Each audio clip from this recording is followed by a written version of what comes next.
Presiden Joko Widodo sepertinya khawatir jika hak angket diajukan ke DPR karena isu ini sudah terjadi cukup lama, tetapi Presiden Joko Widodo sama sekali tidak memberikan respon apapun. Secara singkat, hak angket adalah sebuah hak untuk melakukan penyelidikan yang dimiliki oleh DPR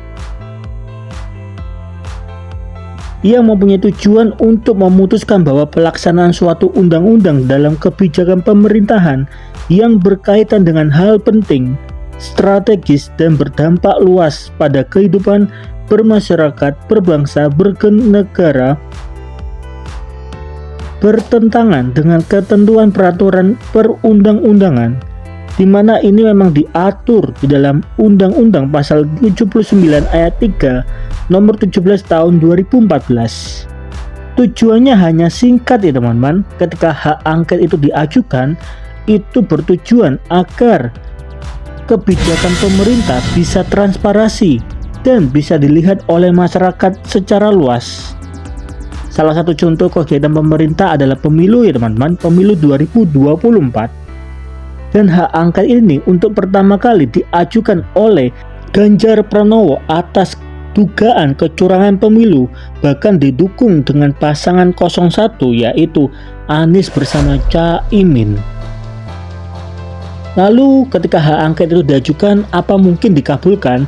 Memang salah satu syarat hak angket itu bisa dikabulkan minimal suaranya 50% ya teman-teman dari anggota DPR, di mana anggota DPR di tahun 2019 sampai 2024 hanya terdapat 9 partai, yaitu PDIP, Golkar, Demokrat,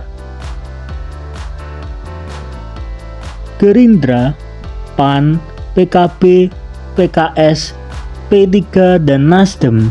Dan kalau kita melihat persentase suara, memang antara PDIP, P3, Nasdem, PKS, dan PKB mempunyai suara lebih banyak daripada partai yang mendukung Prabowo Subianto, yaitu Gerindra, PAN, Golkar, dan juga Demokrat.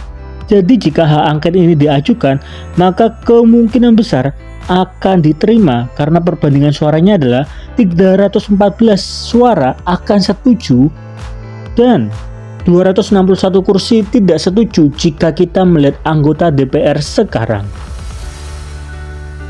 Ketika hak angket ini muncul, Yusuf Kala sebagai mantan wakil presiden memberikan respon bahwa itu merupakan hal baik bagi kedua kubu, yaitu kubu Prabowo maupun kubu Ganjar dan Anies ya teman-teman. Karena memang hak angket merupakan salah satu hak yang boleh diajukan kepada DPR. Sedangkan menurut Ganjar mengatakan bahwa hak angket dilakukan dengan serius tanpa ada gertakan sama sekali. Memang ketika pasangan 02 tidak ada kecurangan, maka ketika hak angket itu diajukan dan diperiksa oleh DPR, seharusnya pasangan 02 tidak perlu khawatir ya teman-teman. Tapi entah kenapa ketika hak angket ini sudah muncul ke permukaan, sama sekali responnya tidak terlihat ya teman-teman, apalagi respon dari Bapak Joko Widodo. Jadi bagaimana tanggapan dari teman-teman? Apakah teman-teman setuju jika hak angket itu diajukan? Coba dong tolong tulis di kolom komentar pendapat dari teman-teman sekalian. Temu kecurangan pemilu, ngaduinnya kemana? MK, ada pamannya. Enggak, lalu kemana? Mau tidak mau pilihannya adalah hak angket. Ditarik ke parlemen, parlemen harus bertanggung jawab mengontrol produk undang-undangnya salah atau tidak. Parlemen harus bertanggung jawab terhadap setiap rupiah pengeluaran uang yang dia tanda tangani dalam APBN itu.